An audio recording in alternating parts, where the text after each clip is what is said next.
새해만 되면 주식시장에 진짜 약속이라도 한 것처럼 나타나는 패턴이 하나 있어요. 1월에는 주가가 오른다. 이런 말 들어보셨죠? 이게 그냥 속설일까요? 아니면 진짜 뭔가 있는 걸까요? 오늘 그 비밀을 한번 제대로 파헤쳐 보겠습니다. 아니 왜 유독 1월만 되면 주식시장이 이렇게 들썩이는 걸까요? 다들 한 번쯤은 궁금해 보셨을 거예요. 사실 여기에는요 아주 흥미로운 몇 가지 이유가 숨어 있거든요. 지금부터 저랑 같이 그 비밀을 하나씩 풀어보시죠. 네, 이 새 시장의 랠리 말이죠. 이게 그냥 어쩌다 보니 생긴 우연히 잘 때 아니에요. 금융 전문가들이 수십 년 동안 지켜보면서 발견한 패턴인데 여기에 딱 붙은 이름이 있습니다. 바로 1월 효과라고 하죠. 네, 바로 이 1월 효과라는 건데요. 이게 뭐냐면 통계적으로 보니까 다른 달에 비해서 유독 1월에 주식시장 수익률이 더 좋게 나오는 경향을 말하는 거예요. 이게 그냥 미신일까요? 아니면 뭔가 과학적인 근거가 있는 이야기일까요? 자, 그럼 이게 무슨 마법 같은 일일까요? 당연히 아니죠. 이 현상 뒤에는 아주 명확하고 또 우리가 충분히 이해할 수 있는 사람들과 기관들의 행동 패턴이 숨어 있습니다. 1월 효과를 만드는 데는 크게 세 가지 힘이 작용합니다. 자, 첫 번째는 세금 효과예요. 이게 뭐냐면 투자자들이 연말에 세금을 좀 줄여보려고 손해본 주식을 일단 팔거든요. 그랬다가 1월이 되면 그걸 다시 사는 거죠. 두 번째는 새로운 자금의 유입입니다. 연말 보너스 받으신 분들 많잖아요. 그 돈이 새해에 대한 희망과 함께 주식시장으로 흘러들어오는 겁니다. 그리고 마지막으로 바로 기관의 움직임이에요. 펀드 매니저 같은 큰 손들이 새해 투자 계획을 다시 짜면서 포트폴리오를 싹 바꾸는데 이때 대규모 매수세가 들어오게 되는 거죠. 자, 그럼 이런 1월 효과 이론이 과연 실제 시장에서는 어떻게 적용될 수 있을까요? 우리 한번 미래를 살짝 엿보는 느낌으로 다가올 2026년 미국 시장을 이 1월 효과라는 렌즈로 한번 들여다보겠습니다. 2020년 미국 시장 과연 어떻게 시작할까요? 월가의 전망은요, 한마디로 아주 뜨거울 거다입니다. 특히 AI가 이끄는 기술주들을 중심으로 연초부터 정말 강력한 상승 랠리가 펼쳐질 거라는 기대감이 굉장히 높아요. 아니, 이렇게까지 긍정적으로 보는 이유가 뭘까요? 가장 큰 건 바로 AI 기술이 산업 전체로 퍼져나가는 이른바 AI 슈퍼사이클이 계속될 거라는 믿음이에요. 여기에다가 정부가 세금을 꺾어주거나 규제를 풀어줄 거라는 정책적인 기대감도 있고요.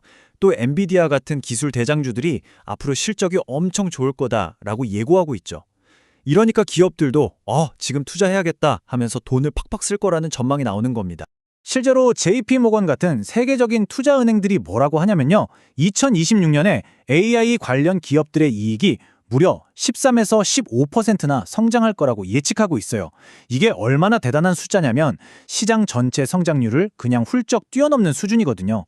그러니까 AI가 이제는 단순한 유행이나 테마가 아니라 시장 전체를 끌고 가는 핵심 엔진이라는 걸 명확하게 보여주는 거죠. 자, 그럼 이제 시선을 우리 한국 시장으로 한번 돌려볼까요?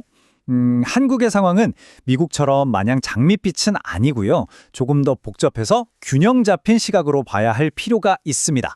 그럼 한국 시장은 어떨까요? 전망을 한마디로 하면 제한적인 강세장이라고 할 수 있는데요. 이게 뭐냐면 좋긴 좋을 것 같은데 좀 조심스럽게 봐야 한다는 거죠. 미국의 그 뜨거운 분위기랑은 다르게 우리 시장은 좋은 점이랑 걱정되는 점이 아주 팽팽하게 맞서고 있는 상황이거든요. 지금 한국 시장은요, 정말 팽팽한 줄다리기를 하고 있는 것과 같아요. 자, 한쪽 편, 그러니까 긍정적인 쪽을 보면요. 미국 AI 시장이 워낙 좋다 보니까 우리 반도체가 그 덕을 보는 낙수 효과가 기대되고요. 또 정부가 추진하는 밸류업 프로그램으로 기업 가치가 올라갈 거라는 기대감도 있죠. 그런데 반대편에서 당기는 힘도 만만치가 않습니다. 환율이 1,400원에 가까울 정도로 너무 높아서 외국인 투자자들이 들어오기 부담스럽고요.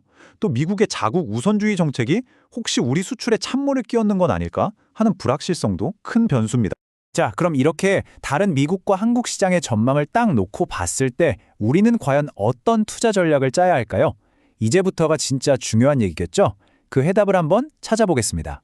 2026년 초 시장을 딱 한 문장으로 정리하면 바로 이겁니다. 미국은 성장이 끌고 한국은 실적이 받쳐준다. 이게 무슨 말이냐면요. 미국 시장에 투자할 때는 AI처럼 미래 성장 가능성이 큰 성장주에, 그리고 한국 시장에서는 반도체처럼 지금 당장 돈을 잘 버는 확실한 실적주에 주목해야 한다는 뜻입니다.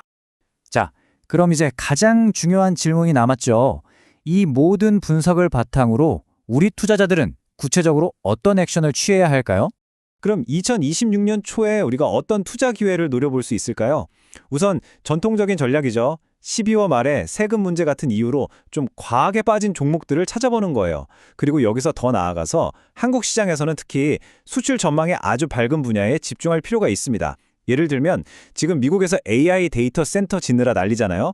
거기에 들어가는 한국의 반도체 소재, 부품, 장비 기업들이나 또 전기를 공급하는 전력 설비 기업들이 정말 큰 수혜를 볼 것으로 기대되고 있습니다.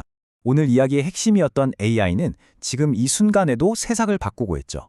그래서 마지막으로 여러분께 이 질문을 한번 던져보고 싶습니다.